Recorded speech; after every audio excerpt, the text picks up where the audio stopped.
So I'm going to go for something very classic sounding. Something that I do quite often in my records, something that Sidney Charles would do quite often in his records, something on the, it's garagey, but it's almost on the verge of jacking as well. So I like to introduce the snare quite early in the drums, and that's what gives it that vibe.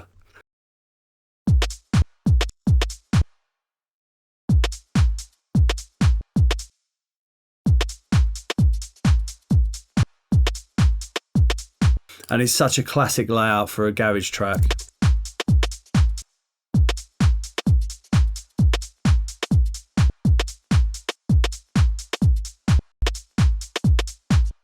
I mean, I just don't think you can go wrong with that snare there.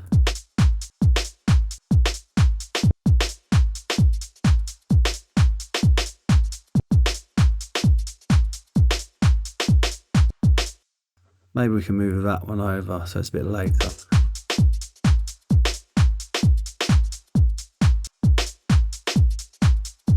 And then we'll leave it there and add another.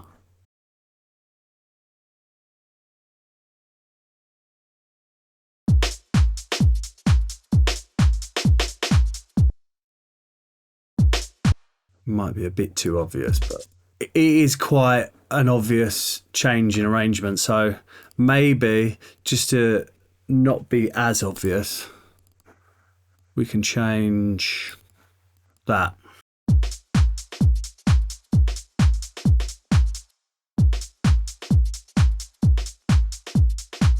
Yeah, that's nice. I always like to vary it over a couple of bars because it can get a little bit boring.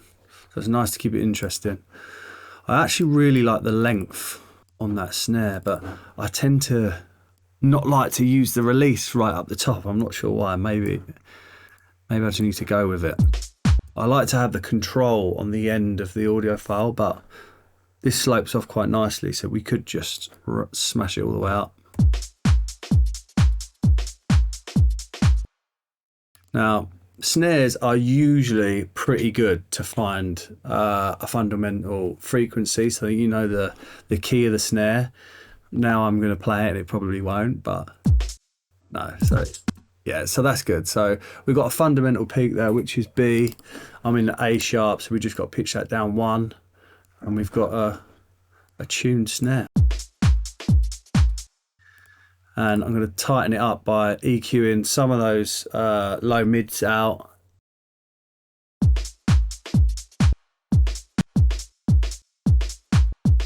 And again, I'm just going to EQ it to A sharp again, just so those initial frequencies are in key. Again, I'm going to turn it down just to mix that.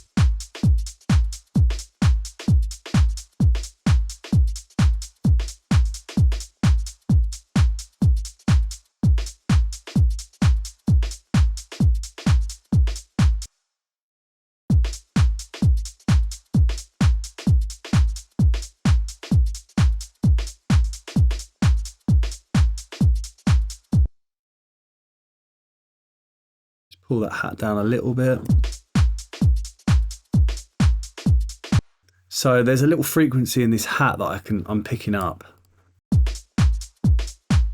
This one right here. So I'm just gonna push the Q up and dip that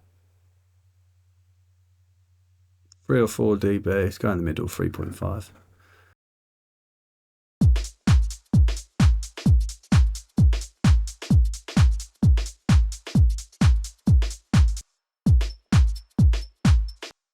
That's the sound when I AB it.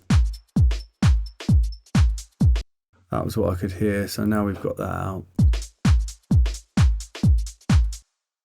That's much better. I'm actually going to drop it slightly more, just to make sure it's out of the way.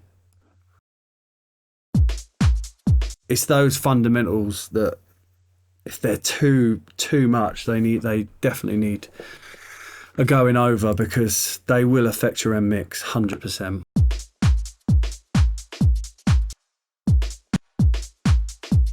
Now let's variate at the end of 4 and 8.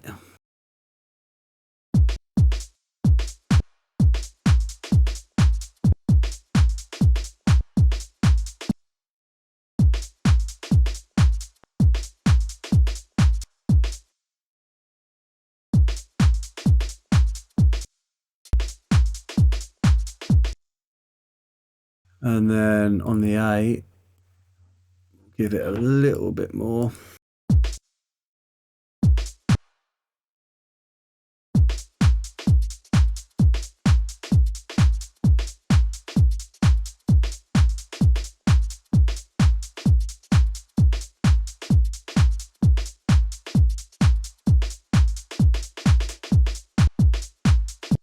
Maybe one more there.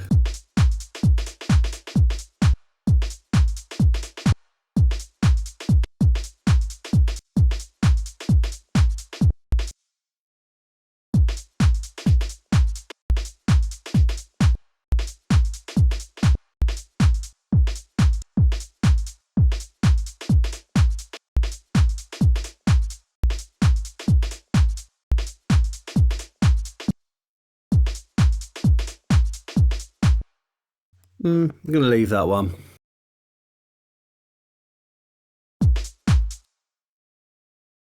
So again, for now, I'm just going to use a similar reverb. No, I like to use very little on the snares. That's perfect.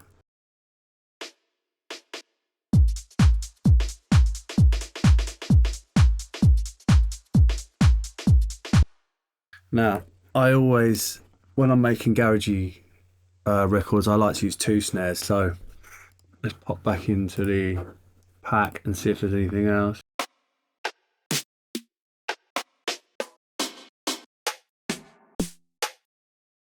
That's nice.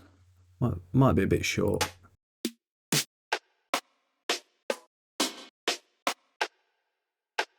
That's nice. Let's use that one. There's a lot of depth to that.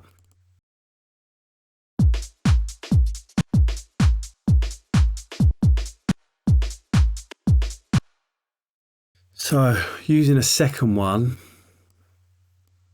just mixes it up a little bit. If I was to add the same snare here, it would be too samey. But when you add a different one, sometimes, not always, but sometimes it doesn't sound too much.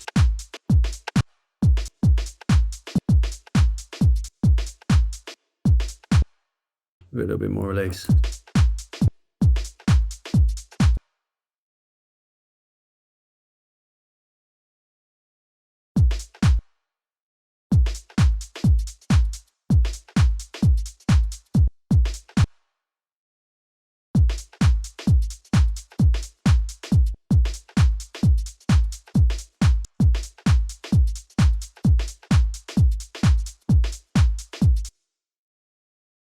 That sounds pretty good. And then on the 8, we can add a little variation.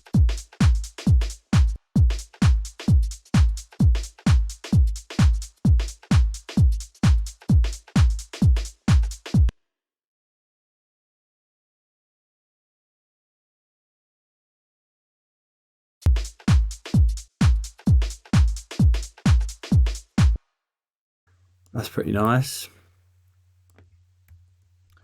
And then we can duplicate that over, but make sure we've got nothing conflicting. As you can see, we've got 2 conflicting snares here. So let's choose which one works best, basically. Solo bow. I'm gonna try and remove, if I consolidate those there, be easier to work with. So I'm gonna try removing these first.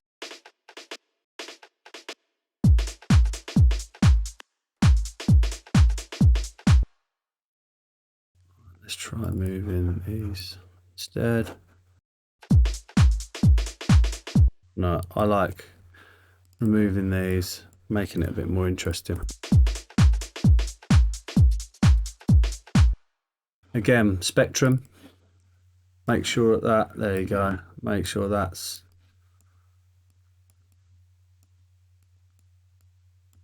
hitting nicely so our swing's correct. And it does look like we've got a fundamental frequency there, which is A, so we just need to push that up to A sharp.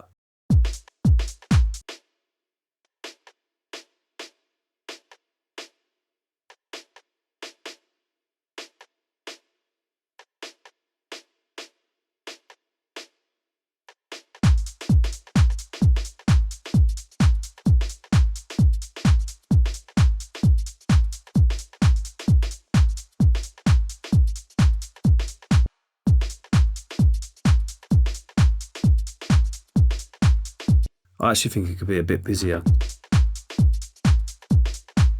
But let's try it with a different sound. So let's go 3 snares, why not?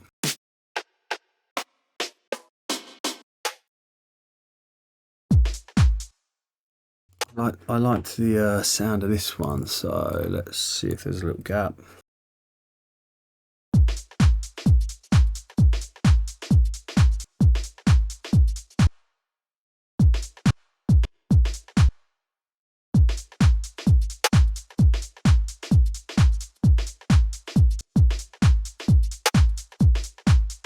Use that a little less often. And what I'm going to try and do is get these two at a very similar volume. So let's open and release.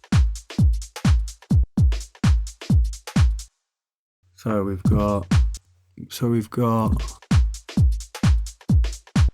10 dB difference there.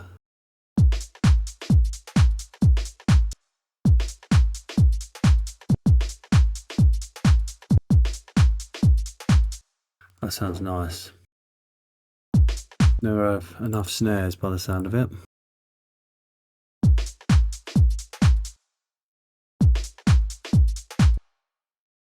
See, there's 2 fundamentals there, but I tend to go for the first one. I'll start that again because I talked over it. So there's 2 fundamentals here. One in B and one in G sharp. I am gonna go for, because it's a higher snare, I'm gonna go for the G sharp, which means we need to pitch it up 2. Or we can go down to F, which is 5 semitones down from A sharp, or 7 up, which is how you would play a 5th chord. It also works with tuning drums. So I am gonna go up first. It's too high. So let's go G sharp, G. I can't remember what we was in now.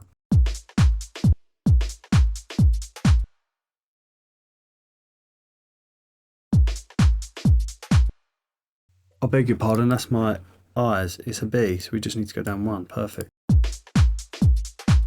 Lovely that you can hear now. That's perfect.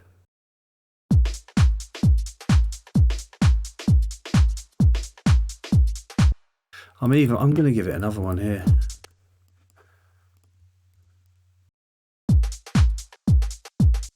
Pull the velocity on that a little bit.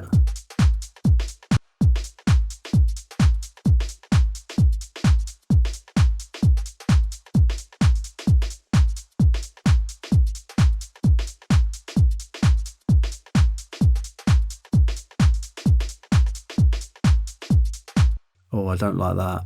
I don't like how that snare plays over there. I'm going to let that breathe. Oh, wrong one. This one. That one there. Yeah, this is a good little tip also. Rather than clicking on the clip and trying to find something, if you highlight there, it brings that up so you can delete it. I actually only recently found that out. Very handy. And then let's give that one more of those. That's better. Let's see if we can just find a little gap for one of these over here at the end.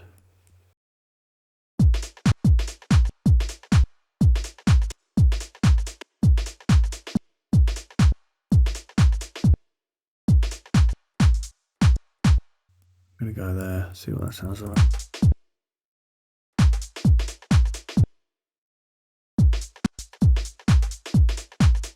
Yeah, that sounds really cool. There is a lot of snares there, but I absolutely love it.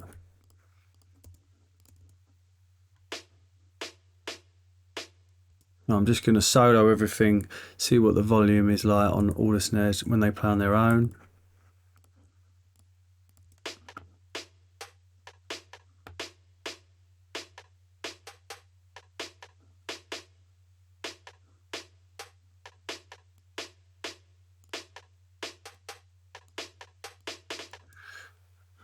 So they all sound good. So I'm going to consolidate all of them. And then what I'm going to do is I'm going to highlight everything. And I'm just going to randomize it very slightly, just so it's not so samey. This is the velocity that I'm talking about. So if we randomize it, it doesn't sound so monotone. It's a little bit more human, a little bit more natural. So let's go 50, let's go 13%. Same on here.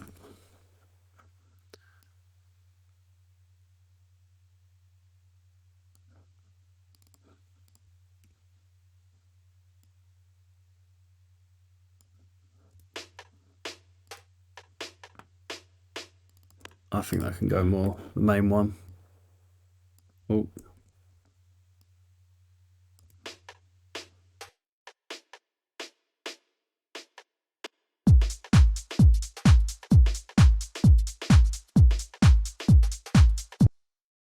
Kick's a little bit loud, I think. I'm going to turn that down a bit and push it up later.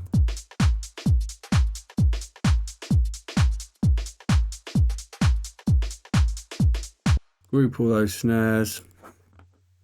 And so that they have a very similar tone, I'm just going to run a bit of saturation over them. Using the decapitator. I like the preset lo-fi kit for the drums.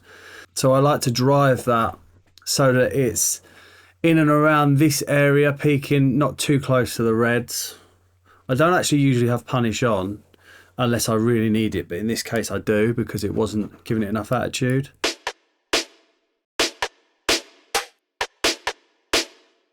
And then I'm just going to pull the mix down until it sounds right. And I'm going to play with a tone. Actually, I'm going to play with a tone while the dry wet is up.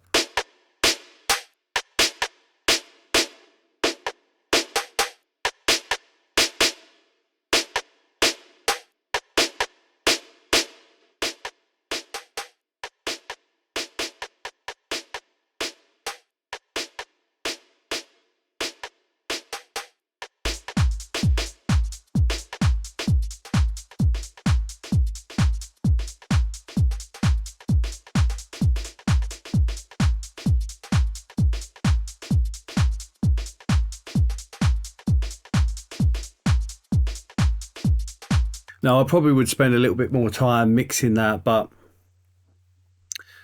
we need to move on. So as I go, I might tweak things. I'm always tweaking. I tend to mix as I go along. The reason I use Decapitator, I actually will use it again on my whole drum group, but the reason I use some saturation is because it gives it a sort of mask that has a similar tone over every sound. So it glues those together. It makes them feel like they're all part of one loop rather than separate elements.